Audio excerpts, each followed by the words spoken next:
Hey guys, and today in this video I'm going to be discussing my experience in Ramadan and how much I like Ramadan. Anyway, so let's get to this video, shall we?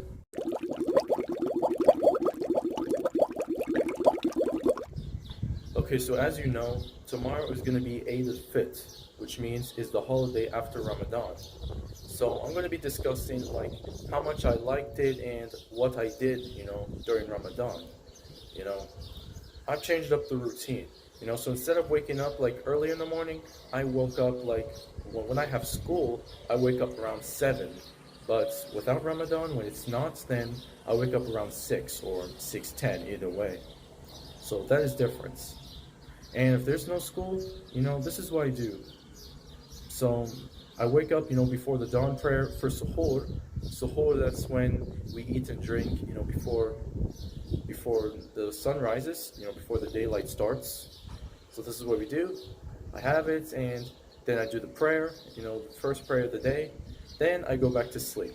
And when I don't have school, like I said, I sleep for, I wake up around 9 o'clock or 10 o'clock, either way. This is when I wake up in the mornings, 9 a.m. or 10 a.m., when it's Ramadan. But that's different. When it's not Ramadan, I wake up around 8 o'clock or 8:30 a.m., when I don't have school. But as you know, this year for 2022, the coronavirus is slowing down, so we started going to school in Ramadan.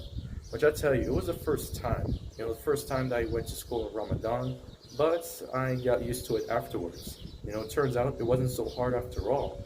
At first I used to think like it was going to be a lot harder, it wasn't going to be as easy as I thought, and it was going to be challenging, but it's not after all. It turns out it's not that bad. So this is what I did. And of course, the schedule for school, has shortened down because it's Ramadan, to make it easier so we don't get hungry and thirsty that quickly, Because when we're having fun and all this, when we talk so much and all this, then we can get thirsty and we can get hungry pretty fast. So that's something you have to keep in mind.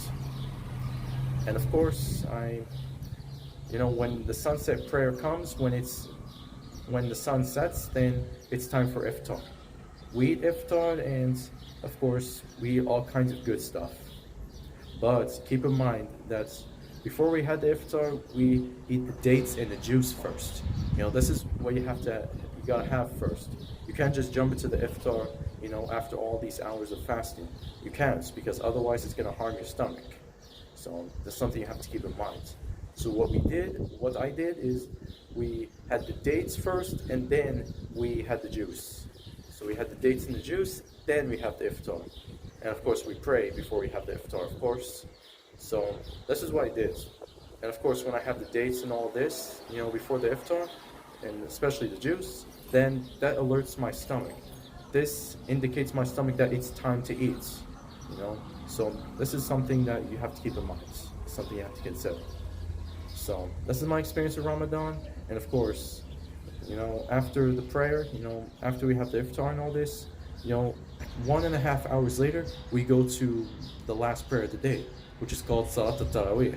Taraweeh, this is the prayer that we have in Ramadan only. That's basically where it happens for around an hour. The prayer happens, for around an hour or sometimes longer than that. In other places, like for example, in the bigger cities in Egypt, like Cairo or Luxor or whatever, and even Alexandria and all this, and especially in the Middle East, like Saudi Arabia, and even Mecca, which is called Masjid al-Haram. This is what we have in Saudi Arabia.